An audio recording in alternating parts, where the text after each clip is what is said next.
pakinggan ang isa po nating kapatid na abogado. Narito po si kapatid na Rodante Marcoleta.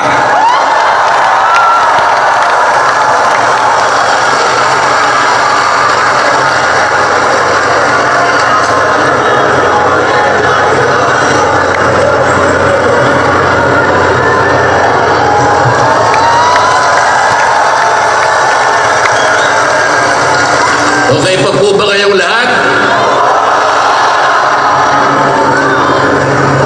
Mga kapatid at mga kababayan, malinaw po nating narinig sa pambungad na pananalita ng kapatid na Edwil Sabala ang pinakalayunin ng malakihang pagkilos na ating sama-samang isinasagawa sa araw na ito. Nais nating katawanin ang nagkakaisang damdamin ng milyon-milyong Pilipino at isakinig ang kanilang pinag-isang mithiin para sa isang mapayapa at nagkakaisang Pilipinas.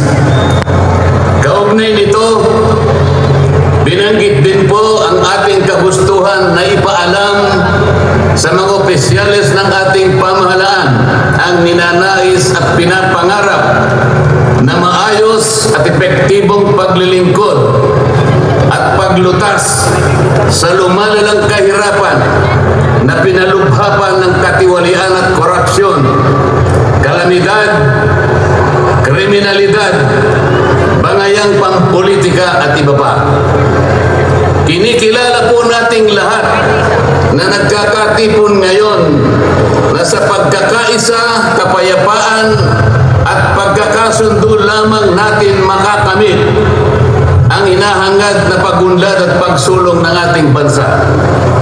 Sa bahagi po naman ng kapatid na Romel Topacio, tinindigan ang pagtitipong ito ng Iglesia ni Cristo ay konkretong kahayagan ng suporta sa naunang pahayag ng Pangulong Bongbong Marcos na hindi sasang-ayon sa isinusulong na impeachment laban kay Vice President Sara Duterte.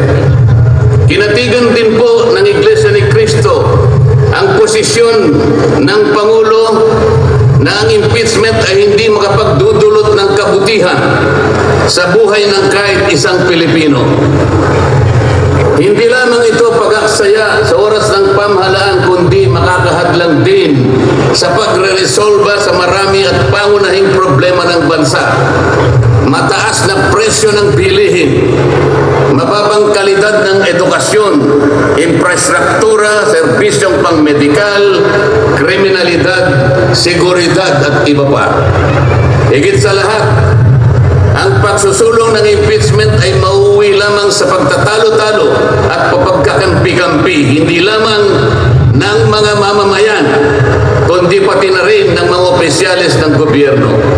Ipinaalala rin na kapag nagtatalo-talo ang mga nasa pamahalaan, apektado ang taong bayan, at kapag magulo ang bansa, ang mga tao ang kawawa.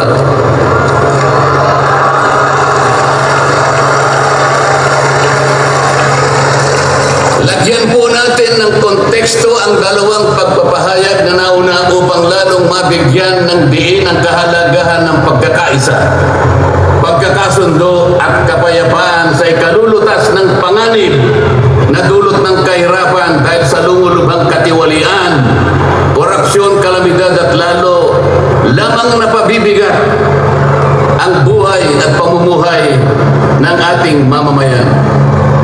Sa isang ulat balita ng periodikong Philippine Star, 4 na araw nang nakararaan ay ganito ang sinasabi. Based on a recent SWS survey, an estimated 17.4 million Filipino families considered themselves poor in the last quarter of 2024.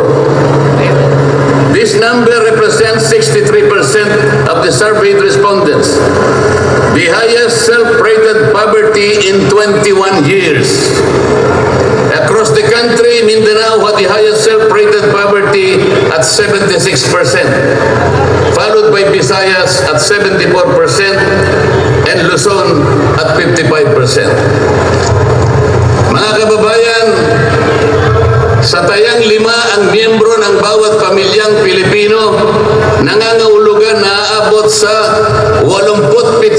milyong Pilipino sa ngayon ang nagsasabing sila ay mahirap. Katumbas ito ng 75% ng ating populasyon ngayon na tinatayang 116 million o mahigit pa. Gusto ko pong banggitin sa inyo at kailangan malaman ninyo na sa taong ito ang ating national budget ay nagkakahalaga ng 6.3 trillion pesos.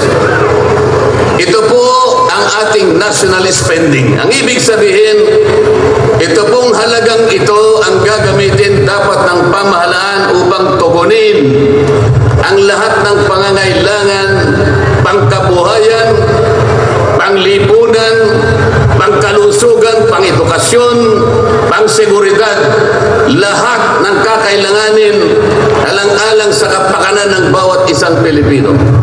6.3 trillion pesos. Ngunit, ang tinatayang magiging income lang ng ating bansa ay kulang pa sa 5 trilyong piso. Ang ibig pong sabihin, meron tayong deficit.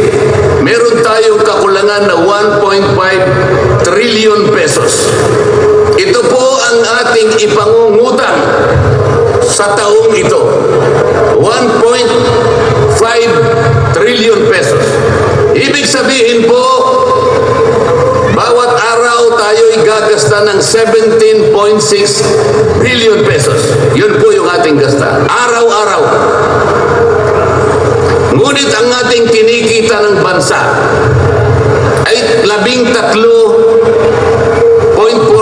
billion pesos lamang. Sa makatwid, ang uutangin natin araw-araw ay 4.2 billion pesos. Katumbas ng 175 million pesos bawat oras. Napakabigat po na hinaharap na hamon at problema ng ating bansa. Hindi po biro-biro ito. Ito po ay pananagutan po ng ating mga opisyales. Hindi po pwedeng talikuran ito. Ganito na po kalala ang problemang pang-ekonomiya ng ating bansa. Ngunit, hindi po yata ganito ang naging direksyon, sapagkat sa halip na po unahin ang mga binanggit nating malalaking problema na kinakaharap ng ating bansa,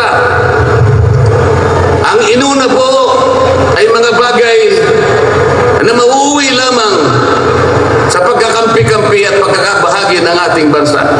Bakit po? Nagtatagpo ng Quadcom.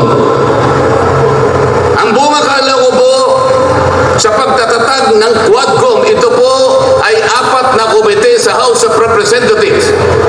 Kinonsolidate, ginawang isang makapangyarihang komite na ang bumakala ko, ito ang gagamitin para tutukan ang namumuong problemang lumulubha pa na hinaharap ng ating bansa.